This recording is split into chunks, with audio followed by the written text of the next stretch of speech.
What's poppin', man? It's your boy Big Sauce McKenzie, ConcreteGeniusMedia.com. I'm honored, man. Welcome to the show. I got a true childhood friend, Gary Indiana legend, doing big business on the East Coast, man. Got a lot of big things coming. One of the best friends of mine, close friends of mine.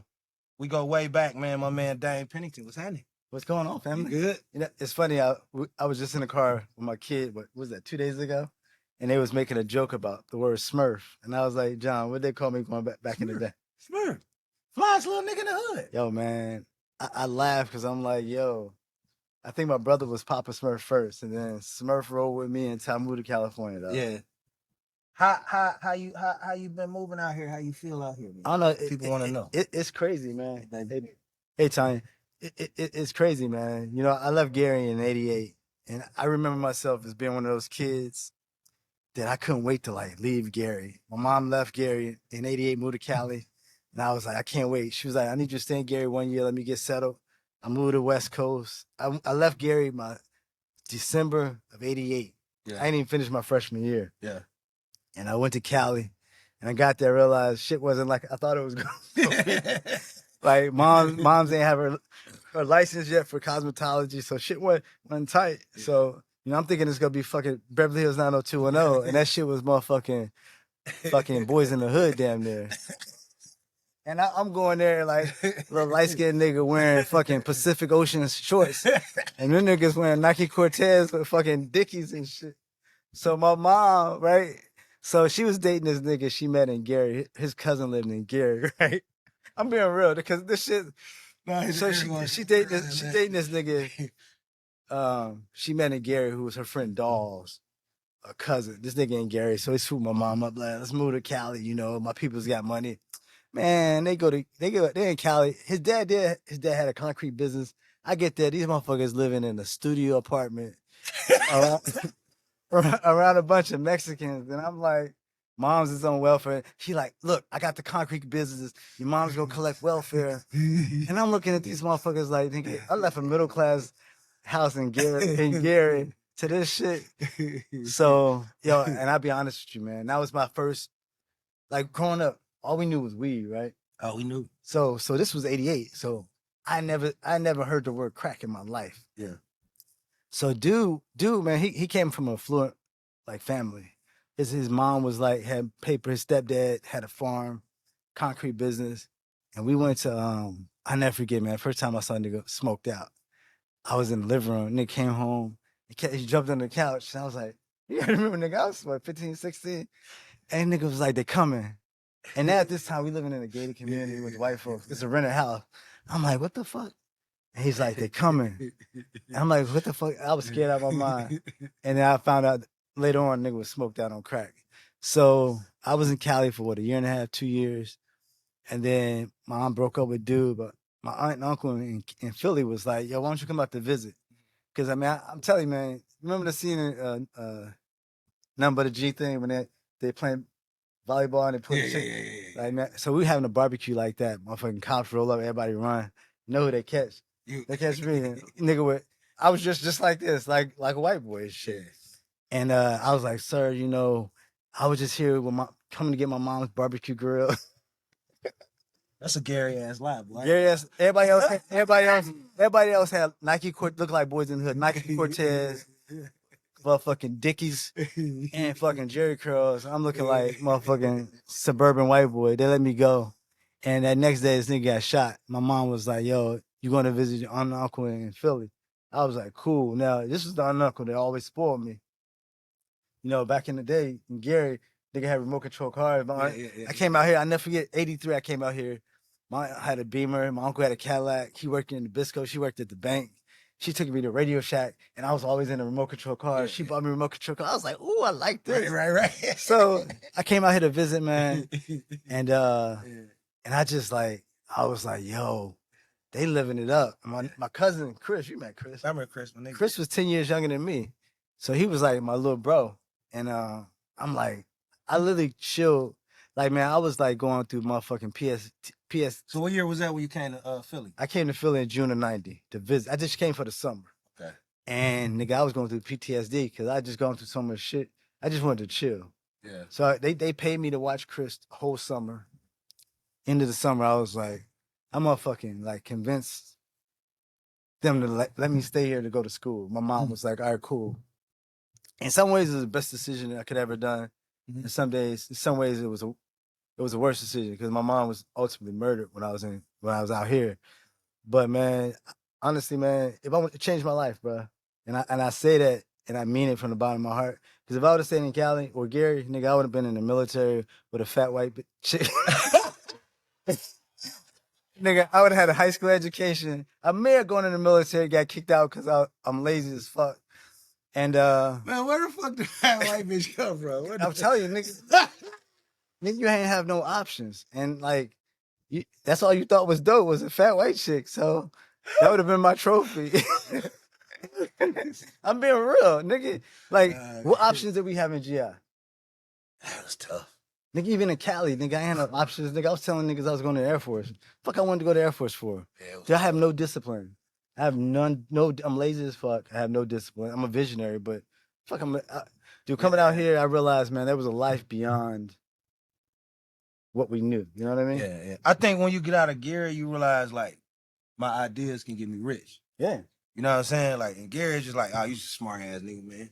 Don't take the garbage out, nigga. Your ideas, you gotta manifest that shit. But real talk, like you just told my man, yo, this nigga Damon was smart as shit. And I was, but we didn't know what smart was. Like, nigga. Well, I knew you was, I ain't gonna lie, I knew niggas was dumb. I knew it was a lot of niggas dumber than us. Nigga, I felt like I was the smartest nigga, and I feel like you were smarter than me, so I used to put you in a different category. But we didn't, but I don't think we never had, like now you got motherfuckers that, like if I see a smart kid, nigga, I'm grooming that motherfucker. You smart. Yeah. Like, you can be somebody. I'm cracking code. Like, I look at motherfuckers now writing code. I was like, nigga, I was doing that shit in 86. Nah, man, so, and like, let's throw this back. I got a lot of OGs. Go ahead. Okay. I learned how to crack a code on my own. Exactly. I want you to tell, because a lot of motherfuckers think I be lying, right? When you say you crack code, how old were you? What year was it? It had to be 86, 87. Nigga, I remember the first time. Like 13. The first time I got online was 85, 86. Jesus Christ. And nigga, we had a rotary phone. Cause you remember I was in my grandmother's house. Yeah. We had a rotary phone. I connected. I'll never forget this shit. Nigga, I had a Commodore 64 at the time. Yeah. And War Games was out. This was right around, so you can check the date when War Games came out. Yeah. So I connected, and you remember, nigga, if you called a call outside of your county, that was considered a toll call. Yeah. So back then they were called, they weren't chat rooms, they were called, I forgot the terminology. But you can get on these chats or these billboards. It was like voice boxes. They were like billboards. Yeah. And you can talk to motherfuckers all over the world. It was just like on War Games. And nigga, I never forget we had that motherfucking rotary phone on the wall, and I had to take it off the wall to go right into the wall. And I never forget. I went on there. That was the first time I got online. That had to be 85. 86. And so let me ask you this. And this is with no formal training, nobody told you to do nothing, just none of that. On some like MacGyver shit. Next to that bourbon. Oh. No, this Scotch. Scotch. Yeah, let them know. It's Scotch, I'm sorry. It's Scotch. And it's Macallan. Macallan 12. We're going low right now. Hey, this ain't no motherfucking Night Train, Thunderbird, Cool Breeze. I know I used to drink that shit in high school, nigga. Wild Irish Rose, Mad Dog 2020 and shit. That shit here. So that was the first time I got online. Now, the first time I cracked code, so you remember back then we had ColecoVision, then it was Nintendo, I think. Mm-hmm. It was Atari, Coleco. It was Atari, 2652, Coleco, then Nintendo. So Nintendo was before Sega, right? Right. Okay. So I had a Commodore 64, and you know, either you had a Tandy computer from Radio Shack, or you had a Commodore 64. I got four no computer. I don't know how I convinced my grandparents. Somebody bought me a Commodore 64, right? And there was this game called Hardball. And back then they used to have this thing where you can crack code, and I didn't know what it was called machine language back then. Yeah. And it was all binary code.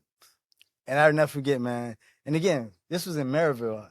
Going to one of them computer stores, talking to the white boys. They was like, "Look, you do this. Man, I went back, and that was one of them days where I spent like 2 weeks in the crib. No baseball, no motherfucking run down in the street. I was just figuring this shit out, and I figured out. I never forget the day, man. I wish I knew the date or the day, but I figured out that A meant 10, some shit like that. And literally, I spent the next 24 hours. I didn't sleep. It was like the alphabet. And I cracked the game Hardball. So I don't know if you even remember this, but all the names in the game Hardball, I transferred into all my friends. I transferred all the batting averages, home runs. And that was the first time, like, I literally, and that was machine language. So you were able to rewrite the game I rewrote from your computer? I rewrote the whole game from my computer. Hard. And like, that's fucking hard. And back then it was machine language, and then it went to assembly language, and I was like, but you know what fucked up me, man? So that was in like 86, 87, right? So I moved to California, and my goal in California, I wanted to be, my goal in life, I wanted to be a BMX white boy surfer. That was me. And when my mom moved to Cali, I was like, I'm going to be that. That's what I want to be. I want to be in Gary. And when I moved to Cali, man, I tell you, man, that shit changed my life, and not in the best way. It's funny, I never forget, man. When they shipped my Commodore 64, we needed to pay the light bill or some shit. And I sold that shit. No. My grandmother sent me money to I wanted to get my first BMX bike. Motherfucker had pegs on the back, a rotor. And I just knew I was about to be the guy. Man, my grandmother sent me a check for like back then, $150. Oh, get your nice bicycle. Nigga, I thought I was getting me a GT. And we used that shit for electric bill. And from that point on, I was like, life is different. You know what I mean? Life is different, man. And I held out in Gary. It's funny. We're talking, my man, too, about I was in a fighter. I'll tell you a funny story. I never forget, I got in a fight with a skinhead. He whooped my ass, too. I can remember 2 times in my life I got my ass beat. This Cali? No, once in Gary, we were on a bus to Edison. And this girl, I forgot her name, dark-skinned chick. She thought I grabbed her ass. I think I may have. Yeah. And man, she hit me. I saw stars. Yeah. And she fucked me up. And then another time I was fighting a skinhead in Cali. And the motherfucker looked like a heavy metal motherfucker from one of those movies. And I never been, like we talked, I've never really been a fighter. Yeah. And I was like, yeah, I guess fighting's not my thing. But yeah, man, I do a lot of talking, man. So you can ask questions. Nah, you a smart nigga, man. Like, appreciate that. So what career did you get into after? Where'd you go to school at? So I went to college, state school in PA called Indiana University of Pennsylvania. And I tell you a funny story about that. It's in a city in Pennsylvania called Indiana. So it's called. That's a real city? It's a real city. Indiana, it's like an hour outside of Pittsburgh. Okay. So a funny story. People used to be asking my mom in California, like, where's your son go to school? She'd be like, Indiana University of Pennsylvania. You'd be like, he goes to Indiana University of Pennsylvania. She'd be like, yeah. She'd be like, fuck, I ain't gonna. Yeah, I keep telling you. I ain't gonna keep telling. Pennsylvania, PA, it's an Ivy League school, but that's where I got my training from. But man, real talk, I've been a hustler from the day one. My degree's in finance, but I started my first business my sophomore year in college. It was a record label. And this wasn't like me saying I had a record label. I had international distribution all over the world. And then after that, I patented my first product when I graduated. It's funny, me and my business partner, we'll talk about that maybe later on today, but I owned so I've been watching Wolf of Wall Street every day for that's one of my favorite movies. Oh shit, you all in on it? Nigga, I've been watching I've watched the movie over 100 times. So you know 75% of the lines by heart.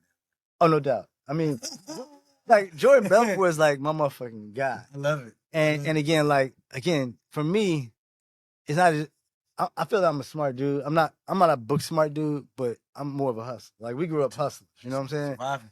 I'm a visionary, but I'm not an implementer. Like all this shit I built, it's about seeing it and then finding the right people and putting it in place to doing it. Cause I wouldn't think I'm a lazy. I said it twice already. I'm a lazy motherfucker, man. And I'm not saying it's trying to be funny, but like, if you want to be a warrior, if you want to be a CEO, you got to be able to recognize your weaknesses. My weaknesses is I don't like to do. I like to be able to delegate and say, but you got to be in position to where people believe in you, where they'll follow you and do. Yeah. You just can't come out being like, do this, do that. Because if motherfuckers don't believe in that shit. So that's a good point. That's why I'm going to say, like, I want you to build on this because a lot of people might hear you say that and be like, you know what? That's exactly me. Well, nigga, you still got to have a car and a job and get some money, nigga, have a basic hustle about yourself. Right. To be a boss, it takes a certain level of discipline to carry yourself for people to follow you. So I want people to understand it. I think you have an initiative to do what you do as a sophomore, do what you do in high school, record label, patent. Like, that's just a real ass Gary hustle, man. So I want to keep going before I go back. As that progressed, let's talk about like how you got into Camden, what you've been doing with the city, and as far as progress, where you taking this city, what you got going on. So I'm gonna tell you a funny story, man. I tell this every time I speak somewhere. So Philly's literally, you can see Philly right there, right on the bridge. So when you're in Philly, if you get on 5th Street, if you hit a certain point, it forces you to go over the Ben Franklin Bridge. This is when I was in high school. I just started driving this shit. And I was like on the bridge. And back then, you can make U-turns on the bridge. Motherfuckers was making U-turns. I was like, I was driving a motherfucking 83 Datsun Central. yeah. And it was a stick. So you busted Huey on the bridge? No, I was scared. So the first exit you get off of is Camden. Rutgers is right there. And you pull off here in Camden. And this, I'm like, yo, nigga, this is Gary. Like, real talk. Yeah. The city set up is smaller than Gary, though. The city's separated by what? What separates Camden, east from west, and Gary? Broadway. Broadway's right there.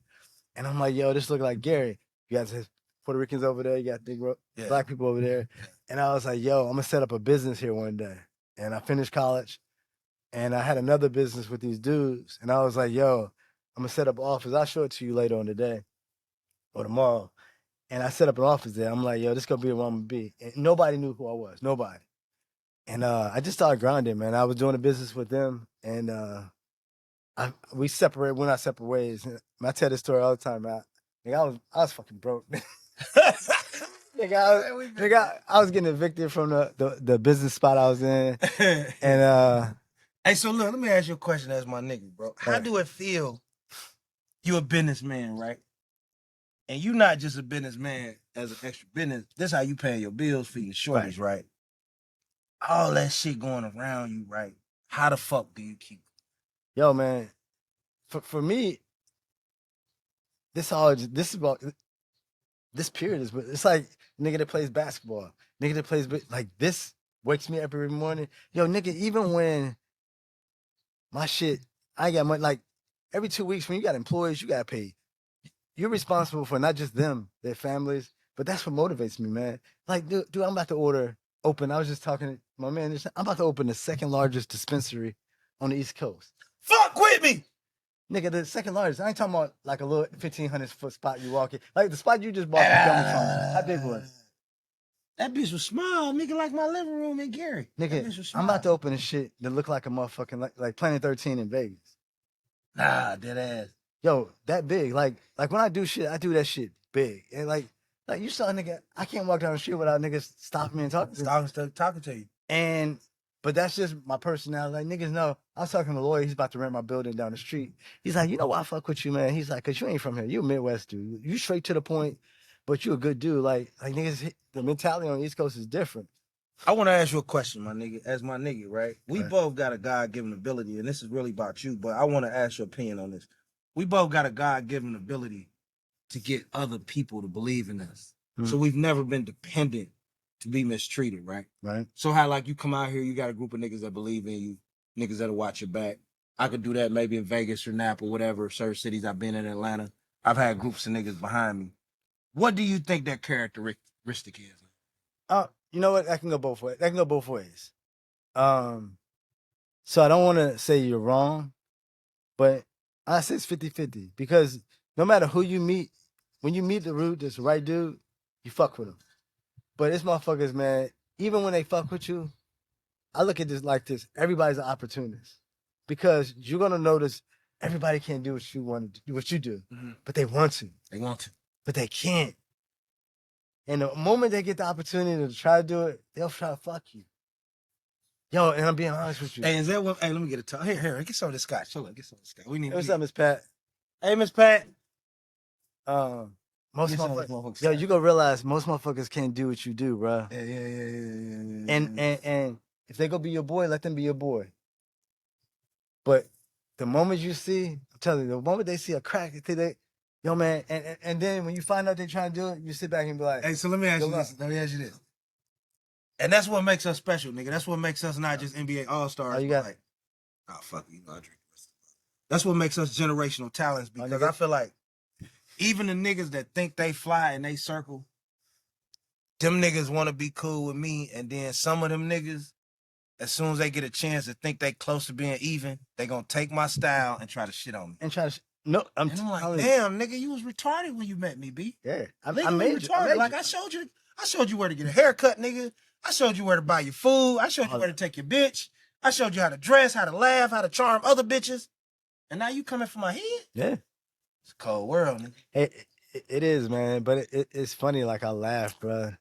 Like it's 20. This is what I want. I didn't want a question and answer. I tell people I don't do interviews. I do conversations. You know what I'm saying? Because I don't want you to be like, I can do this, I can do that. Nigga, just talk.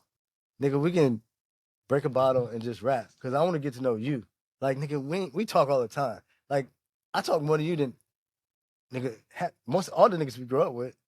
And I was just like we was telling Trevor, like, nigga, we didn't even grow up together. We didn't start like clicking until you was 13, I was maybe 12. And that's what I want to ask you, man. Like, I don't know if it's off topic, right? But this is good opinion because you speak so eloquently. Like, growing up, the lessons we made. But as my homeboy, like, what did that do for our character? Like, what do you think? Like, some of the shit we went through, like the laughs we have, the shit we talk about, just that bond, the community we had in the hood. What do you think that did for our character for you, Les? I tell you this, I've never seen it anywhere else. It's hard. Everywhere I've lived. It's hard. GV, that's hard. And I say this, dude, look at it like this. Y'all don't even fuck with me, that's hard. I grew up, you got 11th, 13th, and 15th, right? Yeah. I'm going to just start, let's go back to, was it Wickham? Wickham, that's my street, middle of the block. Wickham, then you got, I'm going to go back to Clark Road. Like, that was like our, I won't even go Morton, let's stop in Morton. Like, that was like us. That was the whole city. But I can't go nowhere else where it's like that. Yeah, man.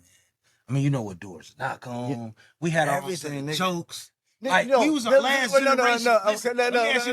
We was the last generation where you could talk about a nigga mama and not get shot. No, you remember, listen, you know how many times, yo, I first of all, between you and Derek Tarver, yo, between his dance and your... Who's the funniest nigga in the hood? Between you and Derek Tarver? I mean, it was Ty taking Ty. Between you and Derek Tarver, man. Because he had the showman shit. And when he would do that dance... Yeah, he would you know what I'm saying? And you had that laugh. Like, yeah. Yo. But as far as just roasting, nigga, it wasn't nobody fucking with me. No, it wasn't. Nah, it wasn't. Yo, I remember playing baseball about a white trailer, bro. And I could never hit a home run over that white trailer. Fucking kill me. But yo, man, so many motherfucking jokes, dog. And like, that was childhood, bro. That was childhood, man. Like, niggas don't know, like, same thing you said about GV, like, I'm a nigga grew up in the middle of the hood, in the middle of the block, and my mom and daddy stayed across the street. Right. You know what I mean? So, I'm the block, nigga. Like, ain't no nigga semen on each side, one side, egg on the other, nigga, and me in the middle. You know what I mean? In the middle of the hood, in the middle of the street, the house dead in the middle of the street. So, it's just like, I wanted to be cool with every nigga, you know what I mean? Because I felt like, y'all nigga go to school with me, we family, you know what I mean? Y'all nigga around me, we family, and like, but what was dope though, you was in the middle though, because you had Burr, you had Julian and all them. Yeah, Randall. I had the backside. You had the backside. Ivanhoe. Yeah. I always. Yeah, them. Yeah. But it was weird, man. Can I tell you a funny story? What's that? I was scared as fuck to go in Ivanhoe. You know what? Can I tell you why I was so envious of them niggas? Yo, you remember when them niggas can turn flips? Off the fence, yeah. No, when they used to do, they used to do motherfucking tumbling backflips, and I was like, somebody came and taught them that shit, and I was like, all the niggas in the projects know how to do motherfucking backflips and shit. See, I ain't gonna lie, bro. I'm gonna tell you the truth, and I probably never revealed this, like, shit, like, I had a lot of shit going on in my home. I probably wouldn't tell motherfuckers. It was hard, so, like, I used to sneak out the house and hang in the project. I just like that risk of, I'm different. You know what I'm saying? Like, and I think stand on that, because them niggas, me being big, it forced me to be physically more mature than I was. Right. You know what I mean? Psychologically. So like 12 or 13, 14, 12, 13, I ain't want to fight no grown niggas or 17-year-old niggas, but I had to, because the humiliation of running, just because I was a bigger nigga, made me different. Right. And that whole hunger kind of made me in a project, and it made me in a hood. But dudes like you, I always wanted to be, my best friends was niggas who was their true self. Right. You see what I'm saying? Yeah. Like, that's why I have a network of strong business and positive associates now, because I never, like, you could testify, I never walked around, tried to be hard. I never been a bully. I just wanted to be cool with niggas. Yeah. You know what I mean? Like, the other side it just came out. So I wanted to ask you, like, what's some of the good memories you remember, you know what I mean, before you left? Like, Before I left. Wow, man, it's so many. Like I was only in ninth grade. I did from September to December. But you know what? It's funny, man. You know what? When I think of you, you know what I think about? I'm gonna say it, and I'm gonna let you talk. I'm gonna just say 2 words, and I want you to talk because I want them to I know. don't want to say too much because your interview. No, you I have ain't to. gonna lie. This person may be dead. I'm gonna say 2 words. Horny Hawkins. Oh my God. Yeah. Horny motherfucking hawk. God damn. With the candy store. Candy store, the trailer. Hey, that nigga gave me a lot of game though. Yo, that was the first time I've ever had a game in my life. That nigga gave me some. He gave me some game that like. He was the type of nigga that would give you game that was too raw that your daddy couldn't give you or your uncle. But he was teaching us shit at that age. I'm gonna tell you what this nigga told me, right? I was in the 6th grade. He seen me bring a bitch to the crib, right? 6th, 7th grade. I don't fuck shit. I had the windows open and shit. So this motherfucker, this an old nigga, this nigga grown. I gave you the key then. Big boy shit, man. Philly Jersey was popping. Oh no, you good, baby. It's all family over here. All right. Hey, yeah. Big boy Porsche 911, man. You know what I'm saying? But nah, I was and that nigga called me over. And that nigga like, look here, bro. When you killing that pussy, you need to think about baseball, football. I said, this nigga crazy hell. He said, bro, you over here thinking about the pussy. Right. You nothing quick to the motherfucker, ain't you? I said, man, is this old nigga's a pervert or a genius? Yo, that's what I said. Is this nigga a pervert or This nigga a pervert? That nigga be like, man, I seen you take that old red bone to the house, nigga. You. that nigga like the lady from what's the show? Black Show.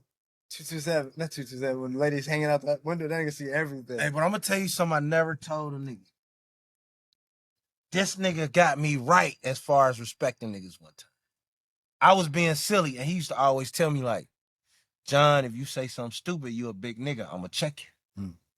And I said some shit. Damn. I think I might have just started drinking or some shit, like right before I started, he shut it down.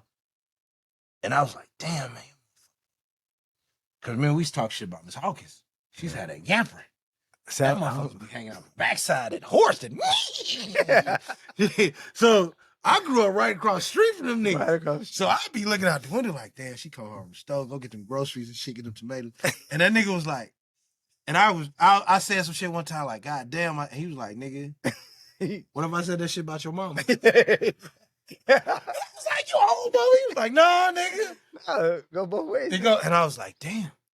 This is a grown man teaching lesson, nigga. I gotta stop playing with niggas. Yo, but it's weird, man. Like, you know, funny. The foundation of my life. Like, it's funny because I used to tell motherfuckers, yeah, I've been here for like 6 years.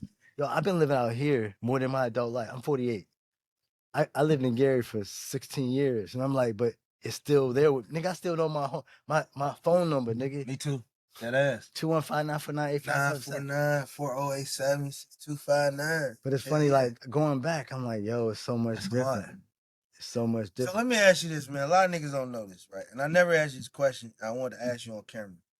A lot of niggas don't know. Everybody know I did time. They don't know how much it ain't their business.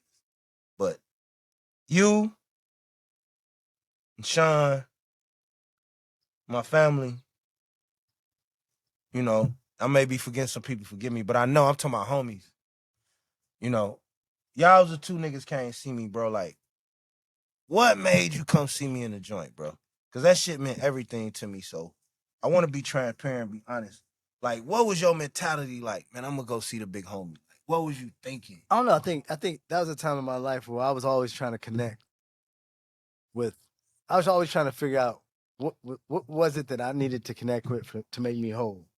And for me, like I still talk to Q, but like nobody else in the hood. I mean, I'm Facebook friends with niggas, but like, yeah, I don't know. Me and Sean grew up, nigga. I remember going through trying to help Sean get in his house, and his grandmother told my grandmother I was trying to break in his house. But like, I don't know. It was something about the connection you and I had, and it's weird because like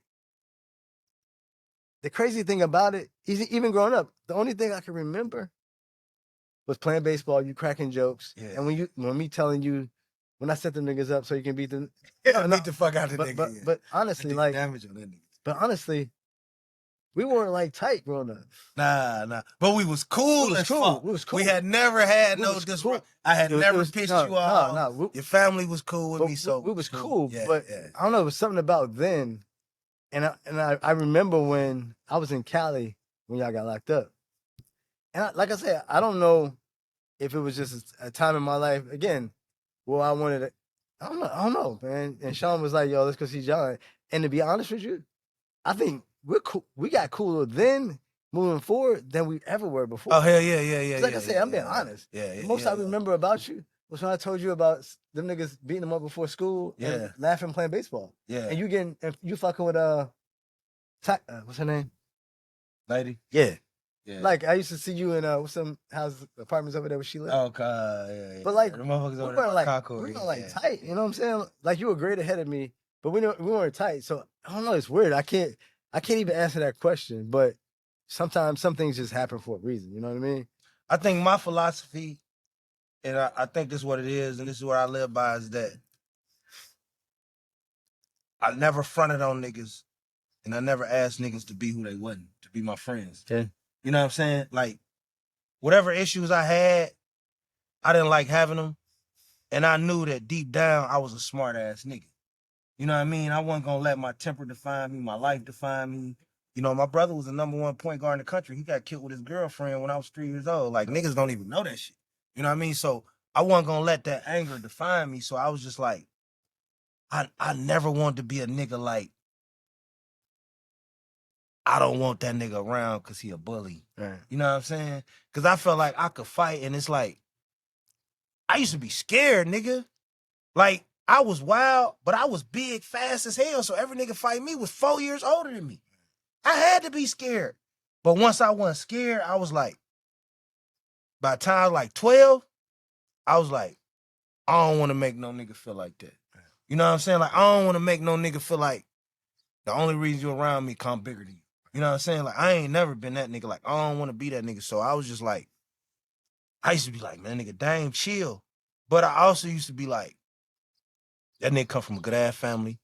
My mom always had the utmost respect for your grandma. So I used to just be like, that nigga ain't really with that. You know what I'm saying? Like, that nigga gonna be one of them ones. Like, that nigga a brain. You know what I mean? Like, I just never seen it like that. So I just used to all look at all y'all niggas like, whether y'all fought or not, if a nigga fuck with y'all, he was gonna have to kill me. Right. That was just my mentality. So I think that matriculated later, and he was like the big homie. And then when I got out, I want to give you credit, man. Like, you helped me get my shit together, bro. Like, you motivated me. Like, I come to your house, you living in a big, beautiful house, deck, birthday party.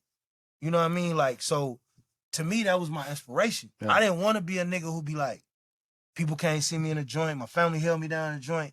And then I come out here and fuck up again. Right. I'm going back. You know what I mean? Right. So all that shit just built to where I think God took us to where we need to be. You know what I mean? Because you started telling me, remember you used to tell me like, nigga, I don't care if it's a podcast or not, just record yourself. Just record it. Nigga, just record it. It ain't got to be perfect, just record it. Because you know what? At some point, it's going to be perfect. It's going to get better. Like, even like, I'm looking, when I saw the joint with you and LaTroy, I was like, yo, that shit's dope. And you know, even if only 4 motherfuckers see it, that's 4 people that didn't see it before. And then they gonna start talking about it, then 4 more motherfuckers. Like, even when we talked about this, I was like, you know what? We gonna do this shit outside, backdrop of our spot, and just make this shit happen, nigga. So let's talk about, man, look. Hold on, man. I was trying to toast, nigga. Alcoholic ass boy, look here. Hey, let's talk about where we at right now. Where we at right now? Because it's gonna be happy hour. It's 4:30. We gotta shut it down. Where we at? Wait, Miss Pat, you wanna grab some of these cushions? No, we talking, but you're good. Hey, Miss Pat. I'm good. Ain't nobody here yet, though, right? No, you can grab them. You fine. You fine. So y'all niggas ain't know, man. My homeboy got the hottest club in the Philly Metro, Camden Arts Yard. That's what's behind us. It's about to start popping in a minute. That's why we couldn't interview at night. That's why I got the Brooklyn tee. We white teed up, nigga, Gary shit. But I'm so proud of this nigga, man. Like, I got a made in 219 hoodie I'm having on tonight because the temperature go drop. So I had my essentials Fear of God joint on, but on the camera tomorrow, I'm gonna have my Made in the 219 hoodie on. Cause niggas gotta be like, where's that from? I'm like, nigga, I'm from nigga, I don't care what you saying, nigga. Who I am, it's Gary, nigga. Nigga, like, all the shit I know is Gary. The reason I'm slicker than you is because I had all black teachers and I'm Gary. Like, yo, nigga. It's not no. I still talk, nigga. I'm 40. I still talk about the surge. I still talk about how I. Yo, man. You remember Anita with the big? You know, I never smashed that. You thought I did. I did. I did. Oh, you did? I never smashed. I hate talking about high school because I was a fucker. I'm gonna tell you something else. Another motherfuckers don't even know. I was so much. I ain't gonna say whore. I just like friends. Then? Yeah, I got around, nigga, like Pac. Nigga, I don't know, like shit. Listen, I had so many female bitches, right? Bitches got to fighting that Horseman, West Side, and King Academy, King in Chicago. Nigga, I got arrested for inciting a riot. What? Yeah, nigga. The nigga used to work at McKinley, used to work at Westside, arrested me for inciting a riot, nigga, because too many hoes was fighting. And my mama like called, they let me go, they dropped it. Yo, you remember Mr. Thomas? He's a with the great tape. And he had the paddle and the strap. And the strap with the great tape. And if you was playing, that nigga was gonna snuff you from behind. Yo, man, this shit's still in my brain, bro. Yo, the gray. Yo, I remember. Yo, niggas don't have capital punishment. Nigga, we used to remember the paddles with the holes in them. Yo, you what did you have for 6th grade?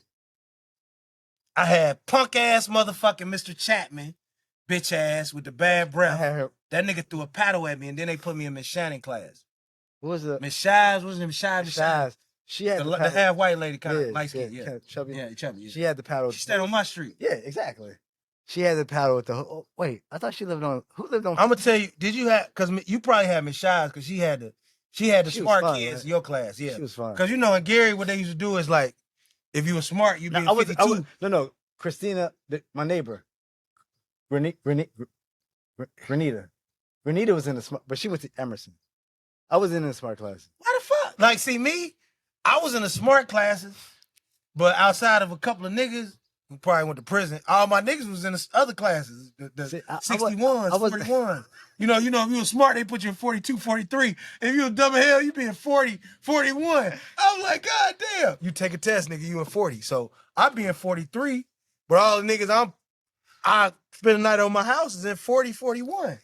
Dude, I wasn't the smartest kid. You know what it was? It wasn't that I wasn't smart. I didn't know how to apply myself. It's like, I look at my oldest son. This nigga just like me, man. And it's like, when he does his work, he's fucking brilliant. Yeah. But sometimes it's like, damn, nigga, just fuck this shit. I'm the same way, bro. Like, I used to be like, okay, math, cool. By the time I was in 8th grade, I told my 8th grade English teacher, like, this shit ain't gonna affect not $1 I make. Like, but you know what? Why do we have an attitude? Yeah, I mean, but I just think that it's smart enough to know that, like, I don't need to know fucking trigonometry or calculus to get some money. But you know what I did learn though, and I'm being serious when I say this. Like I didn't need college. You know what I needed college for? To learn about everything. Yeah. You know, dude, I wish I would have went to college. I started my first business in college. I incorporated my first. This was fucking nigga 93. Yeah. I incorporated my first. Like now, everybody doing LLCs. Now I incorporated my first business in 93. I was a freshman. My second semester, my freshman year. Nigga, I was doing shit that motherfuckers weren't doing. That was 30-some years old back then. Yeah. So I learned, and it exposed me to shit. Even the white folks that I met, I'm like, yo, I never forget, man. I had this white lady. She took me under her wing, and I ain't have a fucking blazer. She bought me a blazer and a shirt, right? And it had my monogram. I didn't know what the fuck a monogram was. Yo, nigga had DJP on that shit. And I was like, oh, shit. That's hard. Like now, like I got 30 custom shirts with my monogram right here. But like, sometimes college exposes niggas to shit that they ain't never been. Well, I think moving out of town. True. And like, exposes us to professionalism. But even, you know what, man?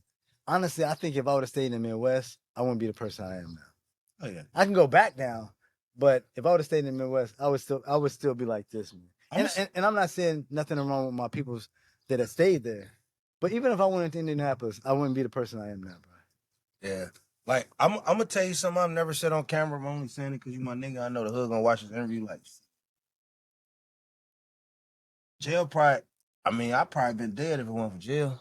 Nigga was scared of me. I was getting money. But everybody, All the niggas that had their own was place, scared bro. of me had all, yeah. So, you know what I mean? It's like, even though it hurt it, I learned, it gave me time to cool off and learn how to be a man. Think about what a man is. Think about your consequences. You remember the conversation we had? You might have been out 2 or 3 years. You was working at Comcast. I was like, yo, nigga. I was like, I respect it. I don't know what you did, but I was like, yo, man, I respect the hustle. I said, nigga, I don't know nobody that's been locked up. Just working at Comcast, going out of niggas' houses. I was like, hey, I lied like a motherfucker. Hey, I'm gonna tell you how I got that job, right? I go in there. You can say it now, cuz. Yeah. It don't matter. I go in there, I know what you did. I go do the interview. And I think the motherfucker I was interviewing with daughter was either a lacrosse or soccer player, right? Right. So this is when iPhones first came out. Niggas didn't even have them. I had one. I got in there. I'm like, give me some exciting things to talk about lacrosse. But see, but wait, where'd you learn? But see, that's something I learned that from my mom. But that's stuff you got. You want to learn that. That's visionary, bro. Yeah. Cause like, man, half the time, I tell people, yo, I knew somebody be like, yo, I had some shit with some police. I go in and start talking. You make conversation about some shit to take their mind away while you really there. Yeah. And it'll fuck them up. Now they like you. And what happened? You got a job. Nigga, you going inside people's houses, bro. I told this nigga, I said, man, you know what, man? I've been thinking about putting my son in lacrosse. I know fucking Jim Brown was a great lacrosse player. I know North Carolina won the championship last year. Who's recruiting your daughter? Oh my God, you know lacrosse? I said, I got this motherfucking job. I'll be working Monday, motherfucker. Oh, goddamn. Listen, bro. John Hopkins got a great program. Syracuse got a great program. It's a nigga right now, DeJuan Jones, who got drafted for the Cleveland Browns. He was in 7th, 8th grade. I coached soccer at his school, nigga. He was at a private school. Right. I applied for the job. Niggas like, you got an interview. I watched like 3 soccer DVDs. They coach soccer, nigga. No, you did. Oh God, nigga on Erdale, nigga, and made 9 bands. Really? Coaching soccer. See, that's what I love, nigga. That's what we are. That's what we are like. Man. That's what we are like. Yeah, 9 man. That's what we are like. I know nothing. I'm out there, like, come on, man, come on, Raquel. You know what I mean? Let me go. You gotta. Bruh, it's 4:45. You know it's gonna be a long night. It's gonna be a long night. This nigga got me drinking and shit, man. It's gonna be a long night, bro. So like, tell me for the camera, right? For my fans, in your words, what you seen from me since I've been home? You ain't gotta tell niggas when I've been home from the pen, but tell niggas what you seen from me, cause you know the whole story since I've been home from the pen. What you seen? What up, G? You good, famo? Newark in this motherfucker, this man. This my man, Trevor from Newark. This nigga own more properties than Donald Trump. Hey, you come to Canada, nigga, we can definitely get you a crib, nigga. Newark too, nigga. Shit ain't regional, nigga. Oh, yeah, Niggas ain't got no transmission, nigga. I'm on the East Coast, nigga. Get on the bird. So what was the question? Oh, before we go, we're gonna wrap it up, cause I gotta change for happy hour. But your view of me, you ain't gotta tell them how long or what I did or what I was in there for. But from the time I walked out the joint, $25 in my pocket to where I'm at now, I need you to summarize that for my fans. Yo, I literally just said it 5 minutes ago. The hustle, bro. Yo, I'm telling you, man. The conversation when you when you told me you worked at Comcast, I said, wait, this nigga been locked up for 15. Wait, how long? 11. This nigga was locked up for 11 years, and I ain't had no picture, but I had a picture in my mind. And nigga, you in Indianapolis, and in Marion, all that shit, with any number of lily white folks. I'm like, this nigga walking in people's house with a record. I said, how did he get this job? And I said, I don't even want to ask. And I'm laughing. I said, that's why I fuck with this nigga. That's why I fuck with niggas like this nigga. I said, this nigga walking in with a Comcast. It wasn't even Xfinity back then. It was Comcast. It was Spectrum. It was Spectrum. That shit used to be Bright House. But it was one. But you know what? No, you know what the other funny thing is? You'll be talking back to these motherfuckers. I was like, yo, one day I'm on the phone and you like disrespecting these white folks in their house. I was like, yo, first of all, this nigga got a record. He don't even care.